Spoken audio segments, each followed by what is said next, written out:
В сегодняшнем видео мы расскажем о отношении Жириновского к Таджикистану. Досмотрите это видео до конца, и вы узнаете, какие планы у Жириновского на Таджикистан.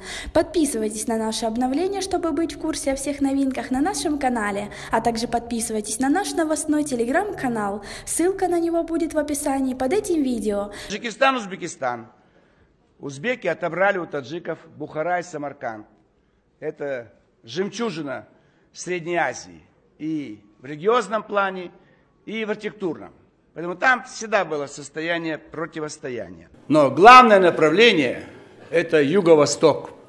Это Таджикистан, и Узбекистан, Туркмения, и Киргизия. Ну, все страны СНГ, там их 5 стран.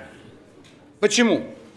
Потому что там к нам до сих пор относятся лучше, чем в Прибалтике и на Украине. Представитель партии ЛДПР Владимир Жириновский в последнее время много внимания уделяет странам Азии. Также уже прогремели его высказывания о направлении политики России на развитие стран Азии. Конечно же, в поле его зрения попали Узбекистан и Таджикистан. Политик отмечает, что это братские народы, и все конфликты, что были между ними, это лишь влияние СССР. Он призвал народы к тому, что не стоит делить друг друга из-за глупости тогдашнего правления, а жить мирно, как братья. Не нужно делить те народы на национальности. Они много лет жили вместе, не выделяясь, и жили б столько же еще, если б не глупые политики. Но они прошли это и воссоединились, и наша задача помогать им развиваться вместе. Как вы относитесь к таким высказываниям? Свои ответы пишите нам в комментарии под этим видео. На этом у нас все. Оцените наше видео подпиской и лайком.